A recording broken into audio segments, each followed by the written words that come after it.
Vamos direto ao ponto. Dosimetria da pena é um tema que despenca em concurso. A ideia aqui é fazer uma revisão rápida, fase por fase, focando exatamente naquilo que a sua prova vai cobrar. Sem enrolação, só o que importa para garantir aqueles pontos preciosos. Para começar, o que é essa tal de dosimetria da pena? Pensa nela como o cálculo obrigatório que o juiz faz para chegar na pena final de um condenado. Não é um palpite, não é eu acho que. É um procedimento técnico com regras claras para que a pena seja justa e individualizada para cada situação. No Brasil, a gente usa o sistema trifásico. O nome já diz tudo, né? São 3 fases. E o mais importante, elas têm uma ordem que não pode ser pulada. O juiz tem que seguir esse caminho. O resultado de uma fase vira o ponto de partida para a próxima. Vamos mergulhar em cada uma delas. Tudo começa aqui. A primeira fase é a fundação, o alicerce de todo o cálculo. É aqui que se define a pena base. Se o juiz errar aqui, todo o resto da conta fica comprometido. E para memorizar as 8 circunstâncias do artigo 59 que o juiz tem que analisar, tem aquele macete clássico de cursinho, né? O CACC-PMCC. Guarde essa sigla, porque ela é o mapa do juiz nessa primeira etapa. Agora vamos ver o que cada letrinha dessa significa. E aqui está o detalhe do nosso macete. O juiz vai olhar para 8 pontos. Começa na culpabilidade, que é o nível de reprovação daquela atitude, e vai até o comportamento da vítima. Repare como a análise é bem ampla. O juiz olha tanto para o réu, para os antecedentes, para a personalidade dele, quanto para o crime em si, por que ele foi cometido, quais foram as consequências e por aí vai. Agora, atenção máxima aqui. Isso é o que mais cai em prova sobre a primeira fase. Súmula 444 do STJ. Tatua isso na mente. Inquéritos e ações penais que ainda estão rolando não podem, de jeito nenhum, ser usados para aumentar a pena base como maus antecedentes. Para isso acontecer, a condenação tem que ser definitiva, com trânsito em julgado. Sem isso, não pode. Simples assim. Beleza, com a pena base definida, a gente avança para a segunda fase. Aqui é a hora de fazer alguns ajustes, como se fosse uma sintonia fina na pena. Nessa segunda etapa, o juiz vai olhar para fatores que ou pioram a situação do réu, que são as agravantes, como a reincidência, ou que melhoram, que são as atenuantes, como a confissão do crime. Basicamente, a pena que veio da primeira fase vai subir um pouquinho ou descer um pouquinho. E falando em agravantes, o artigo 61 do Código Penal traz uma lista de situações que sempre vão pesar contra o réu, sempre vão aumentar a pena. É claro, desde que essas situações já não sejam parte do próprio tipo penal. É fundamental dar uma olhada nessa lista na hora da revisão.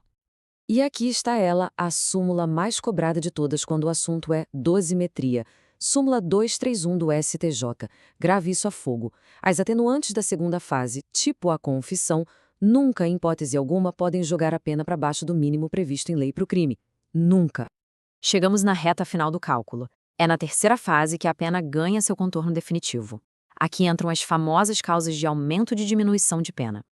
Essa tabela aqui mostra a diferença que decide questão de prova. Na terceira fase, as causas de aumento e diminuição que vêm em frações, tipo 1/3, metade, 2/3, elas podem empurrar a pena para fora dos limites da lei, ou seja, podem deixar a pena final menor que o mínimo ou maior que o máximo. Lembra da súmula 231? Ela só vale para a segunda fase. Aqui na terceira, a história é outra. Bom, a teoria a gente já viu. Mas nada como um exemplo prático para fazer tudo isso fazer sentido, né? Vamos ver como a coisa funciona na vida real.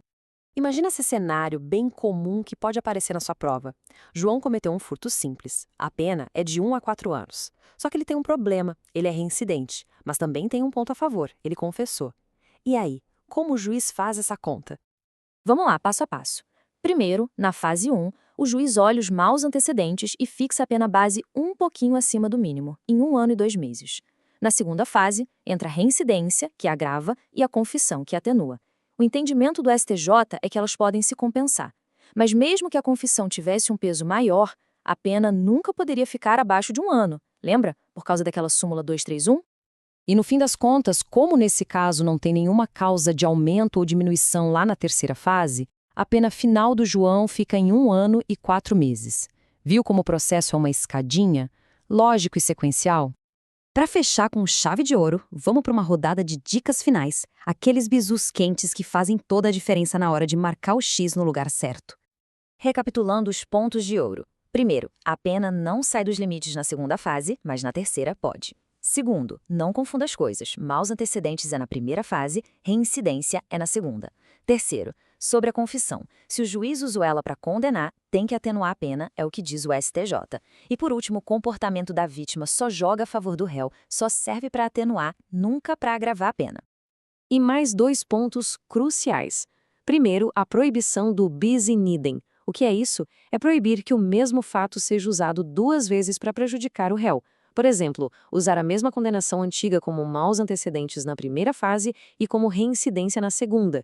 Isso não pode. E segundo, fundamentação. O juiz tem que explicar com fatos concretos por que aumentou a pena. Chegar e falar, a culpabilidade é alta e pronto, não vale. Tem que dizer o porquê. E para deixar uma reflexão para aprofundar os estudos. E quando a reincidência e a confissão se encontram? As duas são consideradas circunstâncias preponderantes, de grande peso. O que o juiz faz? A jurisprudência hoje diz que elas devem ser compensadas. Entender essa dinâmica pode ser o seu diferencial na prova.